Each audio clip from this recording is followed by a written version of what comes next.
नमस्कार, मी आरती. स्वागत आहे आपलं न्यूज मराठी 24/7 मध्ये. ऐकूयात आजच्या महत्त्वाच्या घडामोडींवर. देवेंद्र फडणवीस यांनी संत तुकाराम महाराजांच्या आणि संत ज्ञानेश्वर महाराजांच्या पालखीचं दर्शन घेतलं. पालखीचा सोहळा आणि वारी हा खऱ्या अर्थाने महाराष्ट्राने भारताला दिली ही एक आध्यात्मिक आणि सांस्कृतिक ठेव आहे. गेली अनेक शतके वारी अशीच चालू आहे. जगद्गुरू तुकाराम महाराज आणि माऊली ज्ञानेश्वर महाराज यांच्या पादुकांचे दर्शन घेणं, पालखीचं दर्शन घेणं हे कुठल्याही व्यक्तीच्या आयुष्याचा अनमोल क्षण आहे, असंही ते म्हणाले. सोबतच चंद्र आणि सूर्य असेपर्यंत वारी अशीच नित्यनियमाने सुरू राहील असं प्रतिपादनही त्यांनी यावेळी केलं.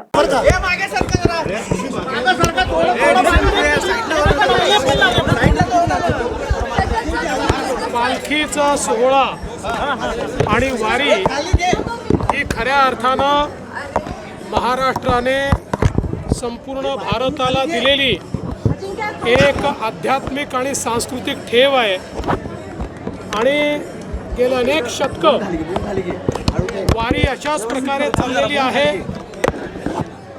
जगद्गुरू तुकाराम महाराज आणि माऊली ज्ञानेश्वर महाराज यांच्या पादुकांचं दर्शन घेणं, यांच्या पालखीचं दर्शन घेणं हा कुठल्याही व्यक्तीच्या जीवनातला एक अत्यंत आनंदाचा क्षण असतो.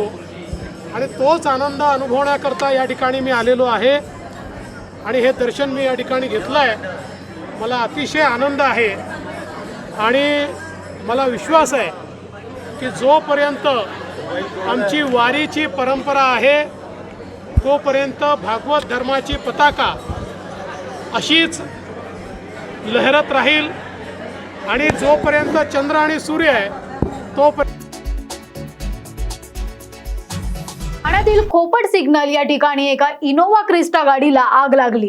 भरधाव वेगात असताना तांत्रिक बिघाड होऊन इनोवा क्रिस्टाने आग पकडली. गाडीत सीएनजी पेट्रोल असल्या कारणाने एकच भडका उडाला. तरी स्थानिक नागरिक आणि अग्निशमनाच्या मदतीने नियंत्रण मिळवलं आणि वाहतुकीची कोंडी कमी करण्यास मदत मिळाली. महायुतीचे नेते, कार्यकर्ते आणि शिक्षक संघटनांचे आभार मानतो निरंजन डावखरे यांचं वक्तव्य.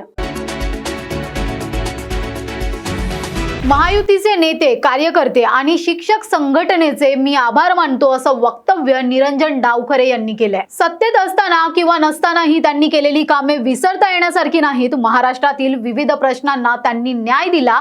कोरोना काळात सर्व नागरिकांची केलेली सेवा हे सर्वांनाच माहीत आहे. त्यामुळे चांगल्या उमेदवारांना लोकांनी भरभरून मतदान केलं पाहिजे असंही ते म्हणाले. भविष्य काळात शेतकऱ्यांच्या सर्व प्रश्नांवर काम करणार असं आश्वासन सदाभाऊ खोत यांनी दिलंय.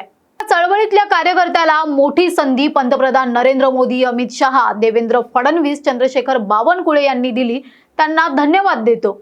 शेतकरी, शेतमजूर, गावगाड्याचे प्रश्न घेऊन गेले 30 वर्ष काम करत होतो. त्यांच्या प्रश्नांसाठी न्याय मिळावा यासाठी प्रयत्न करणार. भविष्य काळात शेतकऱ्यांच्या सर्व प्रश्नांवर काम करणार असंही ते म्हणाले. ही निवडणूक तिसऱ्यांदा लढवत आहेत. एक अँटी इन्कम्बन्सी देखील सांगितली जात होती, पण ती मतं आता जेव्हा जाहीर झाली तिथली नाही. एक गोष्ट लक्षात घेतली पाहिजे की ॲडव्होकेट निरंजन डावखरे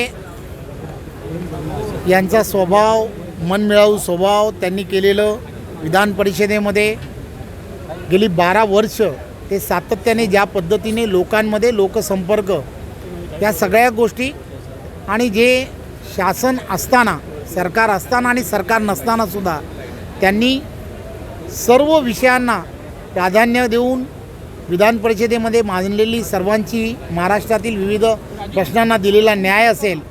आणि त्याचबरोबर या संपूर्ण मतदारसंघामध्ये आपल्याला माहीत आहे की करोनाच्या काळामध्ये त्यांनी संपूर्ण या भागांमध्ये करोनामध्ये सर्व आपत्तीग्रस्त असणारे, सर्व जे त्यावेळेचे असणारे सर्व रुग्ण होते, त्यांची केलेली सेवा हे खऱ्या अर्थाने प्रत्येकाला माहीत आहे.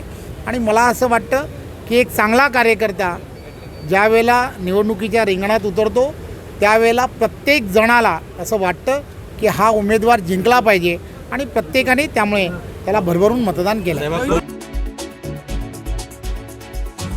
विरोधी पक्षनेते जोपर्यंत माफी मागत नाहीत तोपर्यंत आम्ही सभागृह चालू देणार नाहीत असा धमकीवजा इशारा श्रीकांत यांनी दिलाय. राहुल गांधींनी हिंदुस्थानाच्या हिंदुत्वाचा अपमान करणारं वक्तव्य केलं असं सांगत त्याचे पडसाद आता उमटणारच. विरोधी पक्षनेत्यांनी सभागृहामध्ये महिलांना डोळ्यासमोर ठेवत असलेली घाणेरडी शिवी दिली. सभागृहात असंवैधानिक शब्द वापरणं चुकीचं आहे. जोपर्यंत ते माफी मागणार नाही तोपर्यंत आम्ही सभागृह चालू देणार नाही असा पावित्र्य त्यांनी स्वीकारलाय. करताना एक चळवळीतल्या कार्यकर्त्याला मोठी संधी आदरणीय नरेंद्र मोदी साहेब असतील, आदरणीय अमित शाह साहेब असतील, आदरणीय नड्डा साहेब असतील, आमच्या राज्याचे नेते आदरणीय देवेंद्रजी फडणवीस असतील, आदरणीय चंद्रशेखर बावनकुळे साहेब असतील, यांनी मला या ठिकाणी दिली. त्याबद्दल मी त्यांना मनापासून धन्यवाद देतो. आणि शेतकरी, शेतमजूर, गावगाड्याचे प्रश्न घेऊन गेली 30 वर्ष मी काम करत होतो. निश्चितपणानं त्यांच्या प्रश्नाला न्याय मिळावा याच्यासाठी भविष्य काळामध्ये काम करतो. असा नवीन प्रश्न काय उपस्थित करणार शेतकऱ्यांच्या? नाही, मग शेतकरी म्हटलं की मग त्याच्या शेतात जो जो शेतमाल तयार होतो, मग कापसापासून सोयाबीन पर्यंत, कांद्यापर्यंत, ऊसापर्यंत, भाजीपाला, दूध, अशा अनेक तो शेतीमध्ये पिकाचं उत्पादन घेत असतो, त्याच्यावर काम करतो. उल्हासनगरमध्ये 4थ्या माळ्यावरून ढकलत 3 मित्रांनी केली मित्राचीच हत्या. दारूवरून वाद झाल्याने 3 मित्रांनी मिळून मित्राची हत्या केल्याची धक्कादायक घटना उल्हासनगरमध्ये घडली. वाढदिवसाच्या पार्टीमध्ये ज्याचा वाढदिवस होता त्याला 4थ्या माळ्यावरून ढकलून देत त्याची हत्या केली गेली आहे. या प्रकरणी विठ्ठलवाडी पोलिसात गुन्हा दाखल करण्यात आलाय. विठ्ठलवाडी पोलिसांनी मृत तरुणाच्या 3 मित्रांना अटक केली आहे. याशिवाय वरिष्ठ पोलीस निरीक्षक अनिल पडवळ यांनी अधिकची माहिती दिली आहे. चिंचपाडा येथे आर्या अपार्टमेंटमध्ये 4थ्या मजल्यावरती कार्तिक नावाच्या मुलाचा बर्थडे साजरा करण्यासाठी त्याचे मित्र 3 जण निलेश, सागर आणि धीरज असे एकत्र 4 जण पार्टी करत होते. त्यानंतर कार्तिक आणखी दारू पाहिजे या साठी आग्रह करत होता, परंतु आपल्याला ऑलरेडी जास्त दारू पिलेलो आहे, नशेत जास्त झालो आहे, आता आपल्याला दारू नको असे इतर मित्र त्याला समजवत असताना त्याचा राग घेऊन कार्तिकने निलेशच्या डोक्यात दारूची बाटली मारून फोडली. अशी घटना आहे. त्यांच्यामध्ये त्याबाबत कार्तिकचे वडील यांनी तक्रार दिलेली आहे की या तिघांनी कार्तिकने त्याच्या डोक्यात मारल्यानंतर या तिघांनी त्याला 4थ्या मजल्यावरून खिडकीतून ढकलून देऊन त्याचा खून केलेला आहे. याबाबत वडिलांच्या फिर्यादीवरून गुन्हा नोंद करण्यात आलेला आहे आणि त्यामध्ये प्रथम एडिया दाखल केला होता आणि तक्रारीनंतर गुन्हा दाखल करण्यात आलेला आहे.